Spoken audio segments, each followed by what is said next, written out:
Hey guys, I'm in the middle of a project on another phase of my 2007 Sienna. I call it the Dadventure van.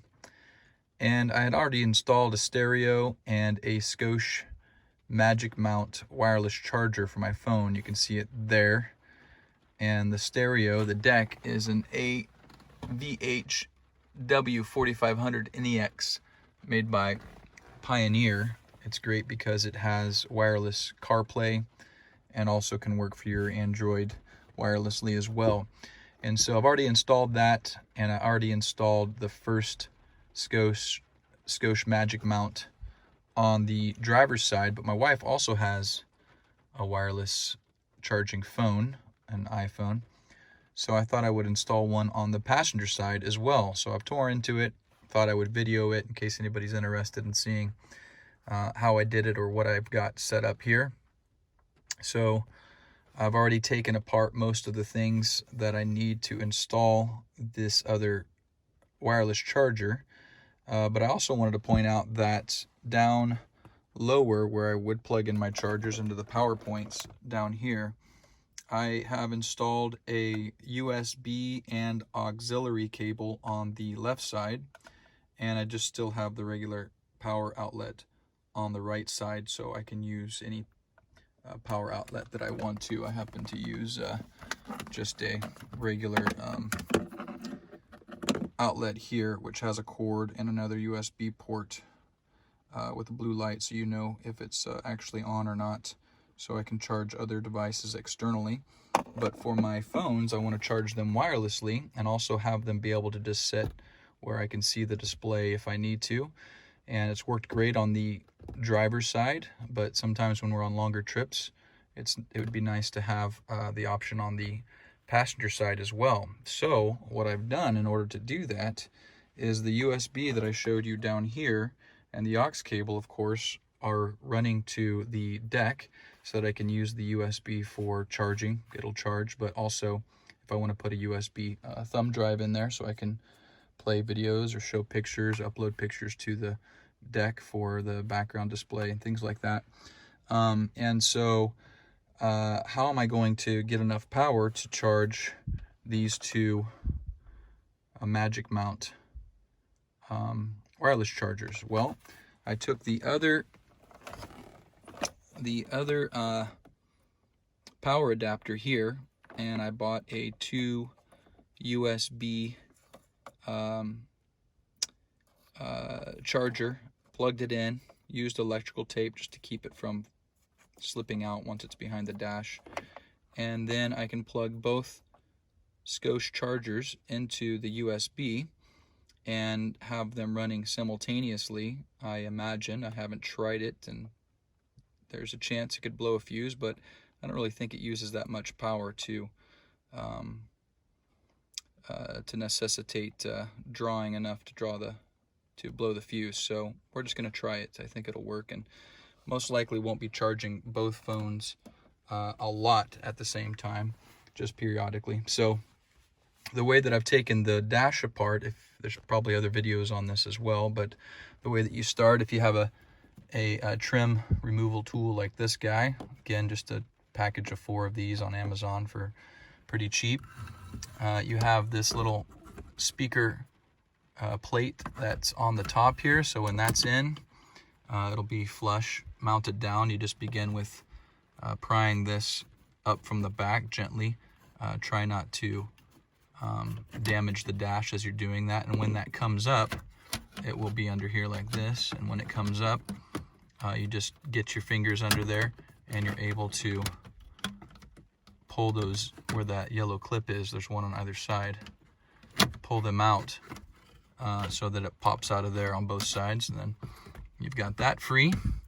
And then once you've done that, you take your trim removal tool, and on these guys you can see I already have it out, but if you start at the bottom and you pop the bottom out, then you can grab it with your hand and just begin to work it up towards the top. You do the same thing on this side as well, and I unplugged it just so it would be out of the way, but I'll hold it up there so you can see what it looks like. So if you have it in there like this, again, you just start down here at the bottom with the tool, pry it up, just begin to gently pull it out. I find that wiggling it as you're pulling on it helps loosen it so you don't accidentally break something in that process. They come out pretty easily. You can see the tabs here. So one at the top, one in the middle, and one at the bottom. Same thing on the other side. And then on this guy, you can see the 2 tabs on either side, one here and one here, and that is just a placeholder for the back there. So once you've got that off, then you just take a 10mm wrench. I've got a little driver here, and there's a bolt that goes right here that holds this part on. So you just take that bolt out. That's the only bolt that holds this. The rest is held on by clips. And once you take that off, then you just begin to work that from the top again, kind of pulling and wiggling so that it comes out from here, and from down there. And then same thing on this side. You grab the top and you just kind of wiggle as you're pulling, and it'll come out here, here, and one more down there to take this off. The other thing that you need to do is unscrew the shift knob, take that off, put the car, turn the key to the on position. Of course, you have to have your foot on the brake when you move this down to drive right here. And then when this comes off, it'll just lift right off of this. When it's positioned down here, it'll lift off, and then you just set it down there. It also helps to open this bin down here as well while you're doing that. So now that I've got all of this off, I can access this area to be able to plug in my wireless chargers and whatnot. And so I did have the USB running to the extra port here because I didn't need it since I was running wireless CarPlay to the deck. I didn't need it to the back of the deck, but now since I have it free, and there's actually 2 USB ports on the deck, and I have one plugged in that runs back here that I can plug just a USB. This is easy enough to take off by itself. You don't even have to take this off. So I can take this off and just have a USB thumb drive stuck into the USB outlet here and then running up there. So if I want to run, like I said, you could run movies, pictures, videos. I can do that. So since I have this extra one here, it will be able to plug into the back of the deck as well. If you have a deck, this deck, like I said, comes with 2. Some of them only come with 1, but this one comes with 2, so I can plug this one in and have another port easy to access down here to plug in really anything. If I want to charge an iPad or something for the kids, or I want to put a thumb drive in, I can do that as well.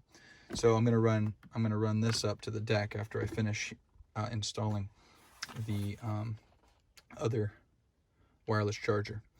So once I have it in there, the way that I run the cabling for the wireless charger, because it does have to have power, of course, in order to charge your phone, is I position the cable just out of the way of wherever this is going to clip in to the dash.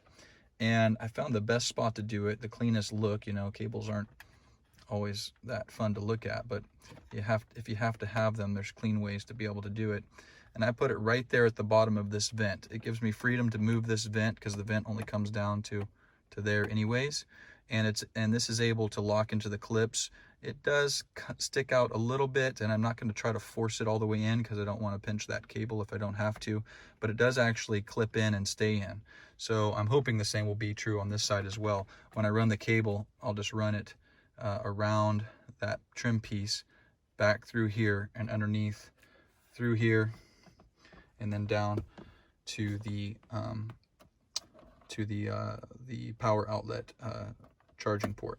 So once I get that done, I hopefully will have this stereo and this system optimized. I'll be able to wirelessly charge both of our phones. I'll be able to use wireless Apple CarPlay. I'll be able to use a thumb drive to access pictures and videos and movies. And I'll also be able to charge iPads in 2 ports down here, the one with this charger.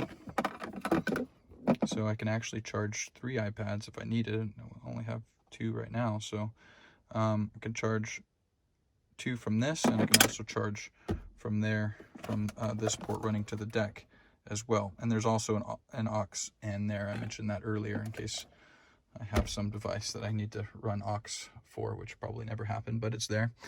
And so that's what I've got going on. I highly recommend this system. I've done a lot of research on different mounts, different ways to be able to optimize kind of the command center here of your Dadventure van, so that when you go on road trips, short or long, you'll be able to have hands-free access to a lot of components and be able to play things. You know, you have to focus on your kids' demands and maybe whining and crying and needing food and things like that. So the more you can make this convenient, the better I think your experience will be, and we all enjoy it once it's all set up. So hope you like it. If you do, hit the like button, and you can subscribe to the channel. I'll try to post more videos like this as I continue to outfit our adventure van, Dadventure van.